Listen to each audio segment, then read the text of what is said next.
is that Spider-Man 2 is the best console exclusive PlayStation has right now. You're into all the games and all the stuff that the show must go on.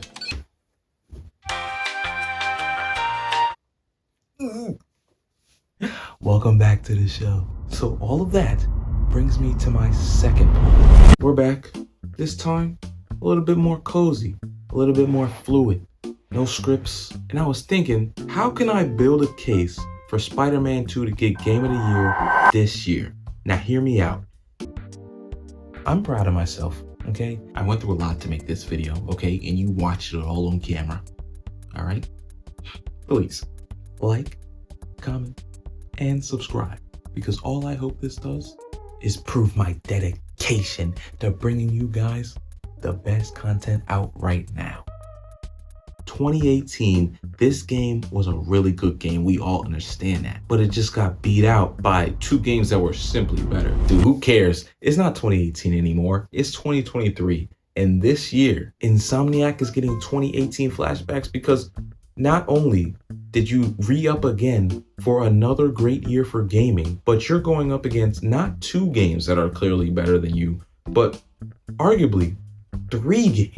Nintendo's coming out with a strong left hook, Zelda Tears of the Kingdom. Then Baldur's Gate came through with the RKO out of nowhere. Not gonna lie, I'm a gaming YouTuber and I was shocked by how successful Baldur's Gate 3 was. I'm so shocked by the success of Baldur's Gate 3 because I know nothing about 1 and 2. And now Starfield is gaining a fan base and breaking Steam records and getting people subscribed to Game Pass. I mean, Spider-Man 2 has his work cut out for him. But how can us make a case for Spider-Man 2 PS5 Game of the Year? And to be honest with you, there's not too much of overwhelmingly amounts of evidence. But there are 2 very strong points. Just two. And to be honest, let's see if I could convince myself by the end of this video. Strong point, 1 of 2. This is the best Spider-Man game to have ever been made. That includes Spider-Man PS4, that includes Miles Morales, that includes the weird NES game, the QuickTime event meme Spider-Man game.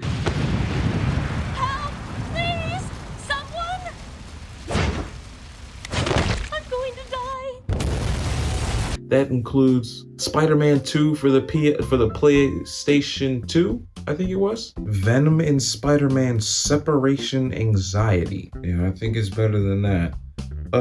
Ultimate Spider-Man Total Mayhem. Yeah, that looks like a Disney Channel, Disney.com type of game. So yeah, the thing about Spider-Man is that he has a lot of games and some of them were bangers, but like with a lot of major IPs that didn't start in the gaming space, there have been some despicable, abominable cash grabs that want to make a quick buck off the Spider-Man name without putting a coherent thought into an actual Spider-Man video game. And Insomniac has not done that for the past 2 times 5 years. Actually, no, 3 Spider-Man games they've given us in 5 years. No brands in the industry.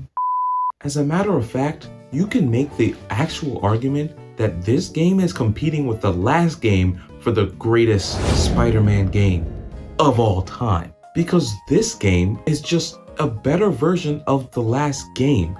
The map got expanded, and it just didn't expand it with fluff. It expanded it with real life one-to-one adaptation of New York City. That's what I think people are forgetting about this. Like rendering New York City in a video game and to be able to swing around as Spider-Man in New York, Harlem, Manhattan. I mean, you can't go to like the Chrysler Building or Madison Square Garden because of, proprietary reasons, but it's still there in thinking. I mean, the Avengers Tower is there. Daredevil's attorney office is there. Doctor Strange's Emporium is there. And with the power of the PS5, there's going to be new interactions with more NPCs and CPUs filling out the streets of New York City, bro. The number of new abilities and new techniques is insane. They really just stepped up the original Spider-Man PS4 game. And they It stepped it up by 2. Peter, the main character of the game, if you still want to think of him as that, can use the Venom suit at any time once he acquires it. And I mean, just even with that, the story aspect of the game, the story is amazing. Insomniac is writing a story featuring the I would say most iconic. Me personally, I think Venom is the most iconic Spider-Man villain. I may be wrong. Who would be more iconic than Venom? I'm guessing Green Goblin, but to me, I think Venom is more iconic than Green Goblin, but that's up to your whatever. They're using a very popular Spider-Man villain, and not only are they using a very iconic Spider-Man villain, they're using a dual protagonist system where you could maximize the power of the PS5 and switch in between them extremely fast. I mean, we saw that in the gameplay trailers. 1 camera animation, no load times, boom, you're Miles, and then back for Peter. And this is one of the first PS5 games that have gotten a dual protagonist system where that feature is being used.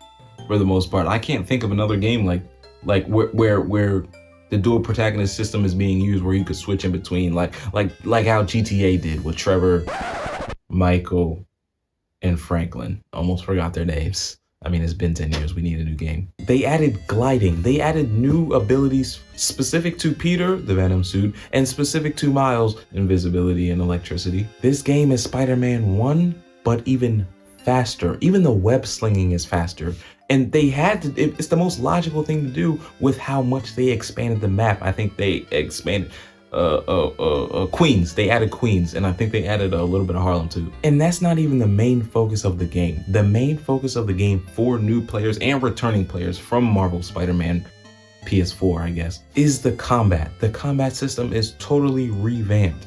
Yeah, the combat system in the old game, yeah, you kind of spammed a lot, you know what I mean? Once you got tricks, you kind of were able to fight every battle, you know, with your eyes closed, especially with the auto-locking mechanism that was on the last game. But the combat is being revamped and redone so that you wouldn't be able to do that in this game. So we can all agree that Spider-Man PS4 was a great game. And we can also agree that this game is a step up from that in every way. So that's point number 1. But you may be saying to yourself, yeah, Brett Show, all of that stuff is great if you care about Spider-Man on the micro level, where you're into all the games and all the stuff that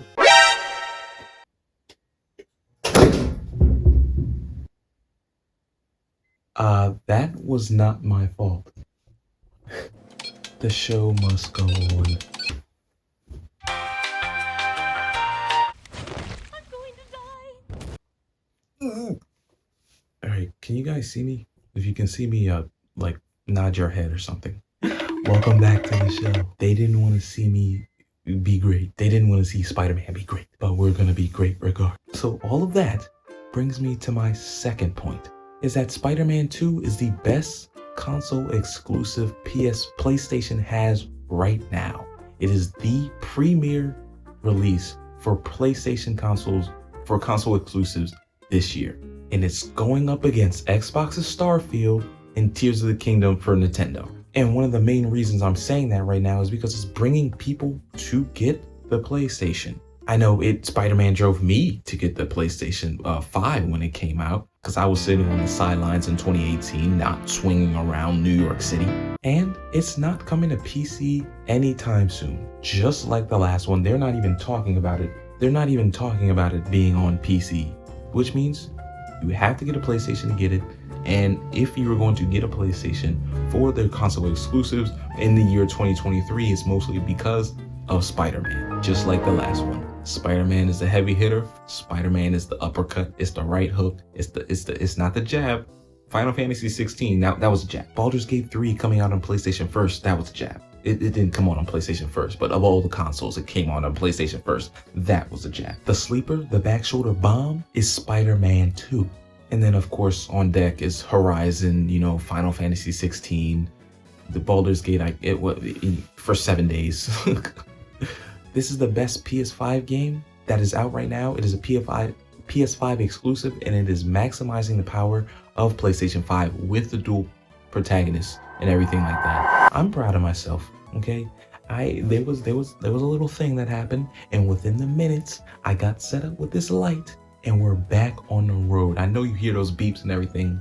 That's from something I don't know, but it was also a loud popping sound. That startled me. I thought that somebody was like cutting our power from the outside to like break in or something. And I'm still not 100% sure if that is happening. But even if they do break in, just know they're welcome to the show too. So yeah, those are my two big points. The one other point that I have right now is that the game just doesn't have any knocks. It works. It's one of those rare cases where a game it's a very hyped game that delivers. It delivers on the hype. It delivers on the promise. And every game has its own knocks. Every game has a reason why it shouldn't be Game of the Year. Baldur's Gate 3 didn't appeal to as wide of an audience as a familiar IP like Zelda or Spider-Man has. And Tears of the Kingdom was unfortunately limited severely by its medium, the Nintendo Switch. And just like in boxing, anytime in video games, when you step into the ring, anything can happen. Surprise games like Among Us or Fall Guys or Baldur's Gate 3 pop up all the time. And that might be the reason why the first game doesn't get a Game of the Year look. But I think that there's a lot of promise in this game specifically. And okay, I guess I thought of one knock for this game. And one knock for this game is that there is no co-op. Okay? You kind of dropped the ball. Online co-op, at least couch co-op. Come on. There's two protagonists. Let me hook up another controller. But yeah, I have a power outage to deal with. I hope you guys like the video. I went through a lot to make this video, okay? And you watched it all on camera. All right? Please like, comment, and subscribe, because all I hope this does is prove my dedication to bringing you guys the best content out right now. So yeah, spread love, give inspiration in all you do, and be a light in somebody's darkness. You know what I mean? When somebody's power goes out, y'all be that light. You know what I mean? Had to come with something clever. And peace out. Welcome to the Crash Show. Take two. Free mind. I need a free mind. Yeah. Wait, hold up. Is that recording? Yeah, it's recording. Ooh, ooh. You guys ever get a song stuck in your head? I have a song stuck in my head. Do you know Thames? It's Free Mind. Probably the one song you've heard from Thames. Or that wasn't a shot at Thames. I just worded it weird. I'm sorry. I have free mind. I need a free mind. Yeah. Free mind. I need a free mind. Yeah. That's the song. That's hers. That's like, oh yeah, that's so clean. That's so tough. And she just recently came out with a single for the first time in a while. I don't normally listen to that type of music. I'm more just a rap and hip hop type of guy, but I appreciate good music. You feel what I'm saying to you?